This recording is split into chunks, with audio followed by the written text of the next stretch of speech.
जी अस्सलाम वालेकुम जनाब। वालेकुम सलाम जी। जनाब क्या हाल सेहत पाक ठीक है? ठीक ठाक अल्हम्दुलिल्लाह। अल्लाह पाक खुश रखे। जनाब क्या नाम है पूरा? हज़रत हुसैन शाह नाज़ हमीदाबाद कॉलोनी में तलक है। जी जनाब। ते साढ़ा एक मसला बनते है था कि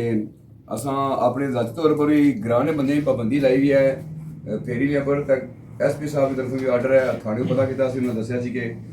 फेरी पर दफा लगी हुई है कोई बंदा भी फेरी नहीं लाई सकना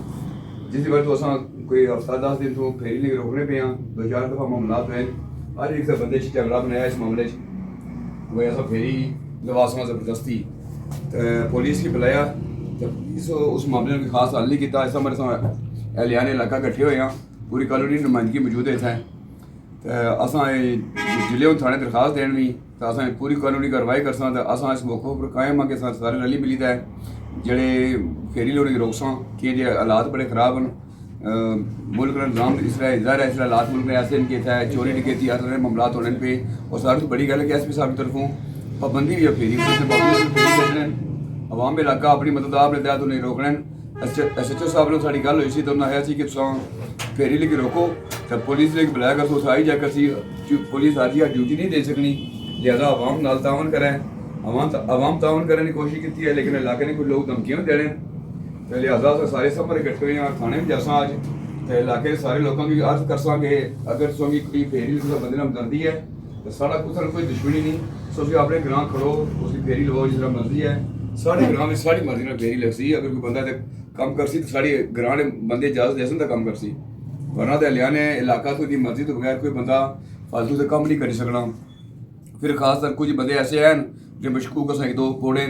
उन्होंने बड़े तो सारे पर पाबंदी लगनी है 2-4 बंदे मशकूक असा इससे पहले भी अपनी थाने दे चुके हैं तो मशकूक बंदे का खतरा है ज़ाहिर मर्द हजरात कार को नहीं होने दिहाड़ी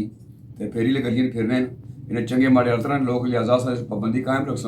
सारे मुश्तरका फैसला सही है कि बंदे मौजूद हैं इस अलावा जो बंदे नहीं आई सके वो भी इस गल पर कायल के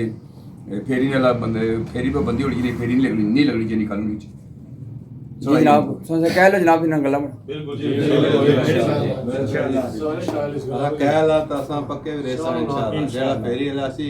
वो अपना जमदार आपू सी बादी गल्ला ना कोई भी है कोई जनाब कुल्फियां वाला तो भी कोई जनाब कपड़े वाला तो भी सब्जी वाला तो भी जड़ा भी है सारे पर इस चीज की पाबंदी है और इतना कोई बंदा जड़ा ना गैर कानूनी तौर पर जड़ा ना या बगैर इजाजत इनने बगैर कोई जा ही नहीं सकना इस कानून अगर थाने इजाजत दी ने तो क्या कर सकते उसने वाले ना थाने ले इजाजत देसन फिर भी ना सा इजाजत देने ठीक सारी इजाजत तो बगैर जनाब से नहीं जा सकना ठीक है जी अल्लाह हाफिज़ बंद करो वीडियो शाह जी कोई मजीद बस ठीक है सारा ये मौके पर साफ गल दसी है इंशाअल्लाह ताला असा अपने अपना दिफा करने की कोशिश करता सारे रली मिलता है कोई सारा नाजायज़ मुतालबा नहीं असा फेरी नहीं डकने और भी इस वजह से डकने पे कह सके अपने तहफ़्फ़ुज़ का मसला इस हर तरह के बंदे इसने तो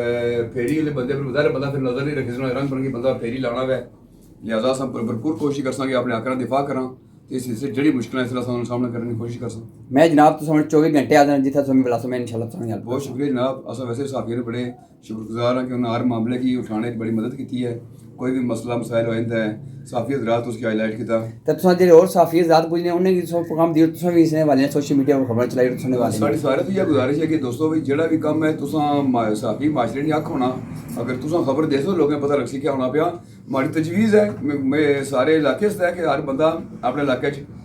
अपने बच्चे नहीं हिफाजत है अपने घर नहीं हिफाजत है कुछ चीज़ों पर पाबंदी लै पूरा इलाका साफ हो सारे फायदा हो तो अस अपनी कॉलोनी इंशाल्लाह शुरू कर दिता है तो अस इसकी और बेहतर करने की कोशिश कर